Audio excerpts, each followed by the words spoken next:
Hello అందరికి. ఈరోజైతే అమ్మ ఇంకో రెసిపీ అయితే చేసింది. ఇది కూడా చాలా యూనిక్‌గా ఉండిద్ది. ఏం చేసిందో అడుగుదాం అమ్మని. ఏం చేసావమ్మా? చిన్న చేపలు చింత చిగురు. ఈ చిన్న చేపలను అయితే పాల పరుగులు అని అంటారు. ఇవైతే టేస్ట్ అయితే చాలా బాగుంటాయి. మా అత్తయ్య గారు ఎక్కువ వండుతూ ఉండేవారు. ఇవి చింత చిగురే కాదు, మామిడికాయ కూడా వేసుకుని వండితే చాలా బాగుండిద్ది. మామిడికాయ కూడా వేసి చాలామంది అయితే వండుతారు. మేము కూడా వండేవాళ్ళము. ఒకసారి మీరు కూడా ట్రై చేయండి, చాలా టేస్టీగా అయితే ఉండిద్ది. ఇప్పుడైతే చింత చిగురేసి వండానండి. ఒకసారి ఎలా వండానో చూడండి. షుగర్ ఉన్న వాళ్ళైతే బాగా తింటూ ఉంటారండి, ఇది మంచిదనేసి. ఇప్పుడైతే ఉల్లిపాయలు పచ్చిమిరపకాయలు కట్ చేసుకుని పక్కనైతే పెట్టుకున్నాను. ఇవేనండి, వీటినే పాలపరుగులు అని అంటారు. చింత చిగురు అయితే తీసుకున్నామండి.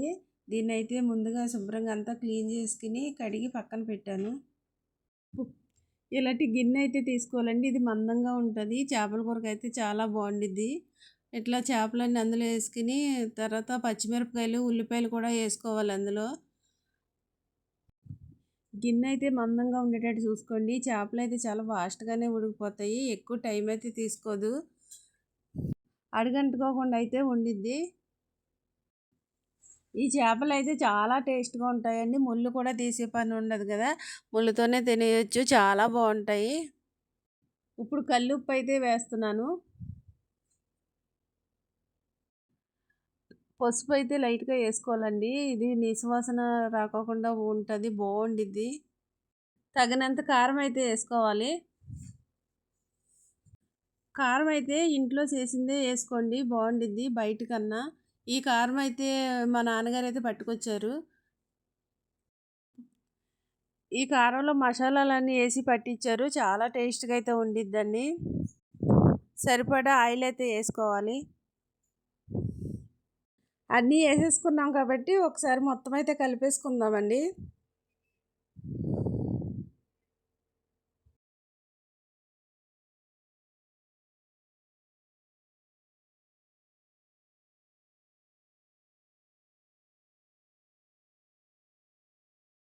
ఇలా బాగా కలిపిన దాంట్లో అయితే తగినంత వాటర్ అయితే పోసుకుందాం.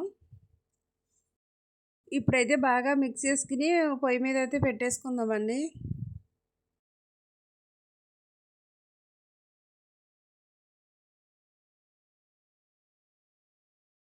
ఇప్పుడైతే పొయ్యి మీద అయితే పెట్టి మూత అయితే పెట్టుకుందామండి.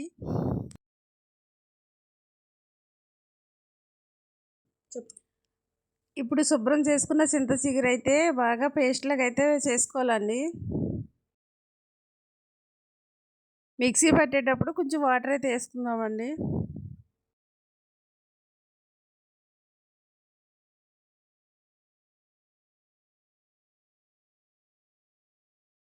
చింత చిగురు పేస్ట్ అయితే రెడీ అయిపోయిందండి. ఇదిగోండి, ఓ పక్కన అయితే కూర అయితే ఉడికిందండి. ఇప్పుడైతే కొంచెం మెదుపుకుని మిక్సీ పట్టుకున్న చింత చిగురుని అయితే వేసుకుందామండి. ఇందులో వేసేసుకుని మూత పెట్టుకుని ఆ చింత చిగురు కూడా బాగా ఉడకాలండి. అందులో వేసిన తర్వాత మూత అయితే పెట్టేసుకుందాం.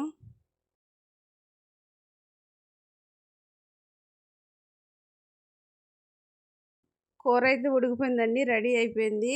చూడండి, చింత చిగురు చిన్న చేపలు ఎంత కలర్ఫుల్గా కనిపిస్తుందో.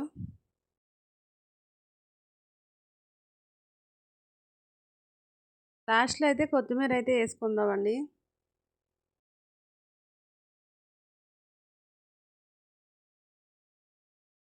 కొత్తిమీర వేసిన తర్వాత కలిపి మూత అయితే పెడదామండి కాసేపు. కరివేపాకు కూడా వేసుకోవాలండి. మా ఇంట్లో అయితే ఆ రోజు లేదు, అందుకే వేయలేదు నేను.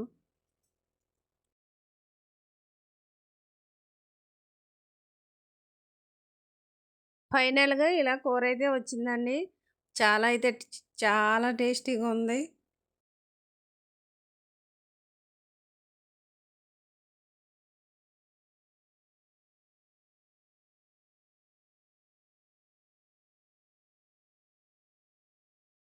ఇదిగోండి, కూర అయితే బాగా ఉడికింది. చాలా కలర్ఫుల్గా అయితే కనిపిస్తుంది. చాలా టేస్ట్గా ఉండిద్దండి. ఇప్పుడైతే టేస్ట్ అయితే చూసి ఎలా ఉందో చెప్తానండి. ఇప్పుడైతే టేస్ట్ చేస్తున్నాను.